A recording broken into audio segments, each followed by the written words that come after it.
महत्त्वाची बातमी। वनमंत्री गणेश नाईक आज पुणे दौऱ्यावर आहेत। पुण्यामध्ये वन विभागाच्या अधिकाऱ्यांची गणेश नाईक बैठक घेणार आहेत। पुणे जिल्ह्यातील वन विभागाच्या विषयांच्या संदर्भात गणेश नाईक अधिकाऱ्यांची बैठक घेणार आहेत, त्यांच्याशी संवाद साधणार आहेत। गेल्या काही दिवसांपासून पुणे जिल्ह्यातील अनेक ठिकाणी बिबट्यांचा वावर देखील वाढलाय।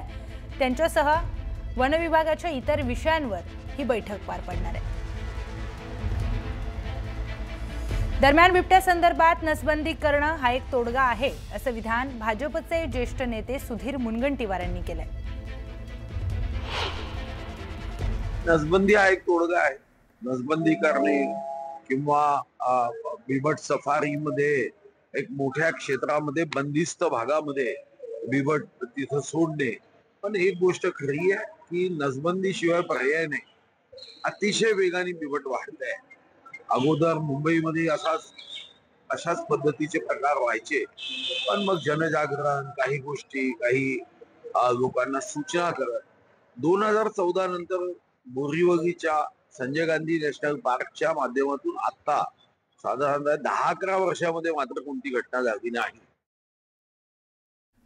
तर कोपरगाव तालुक्यातील चांदे कसारे सोनेवाडी परिसरामध्ये बिबट्याचा मुक्त संचार दिसून आलाय। सोनेवाडी येथील शेतकऱ्याने दूध डेअरीकडे जात असताना बिबट्याचा मुक्त संचार स्वतःच्या कॅमेऱ्यामध्ये कैद केला।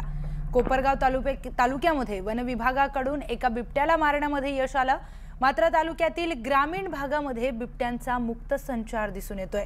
वाड्या वस्त्यांवर जाणाऱ्या रस्त्यांवरून प्रवास जीवघेणा ठरलाय। यामुळे नागरिकांमध्ये देखील भीतीचं वातावरण पसरलंय।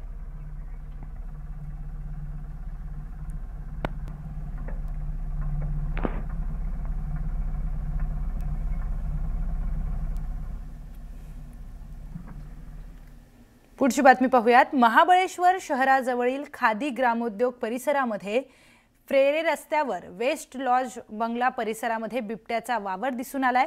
बिबट्याने एका कुत्र्याला ठार केल्याची देखील माहिती आहे। शहर परिसरासह महाबळेश्वर रस्ता, डचेस रस्ता यासह परिसरामध्ये बिबट्याचा वावर वाढलाय। गेल्या 2 वर्षांपासून महाबळेश्वर व केट्स पॉइंटला जाणाऱ्या रस्त्यावर देखील बिबट्या पाहण्यात आलाय।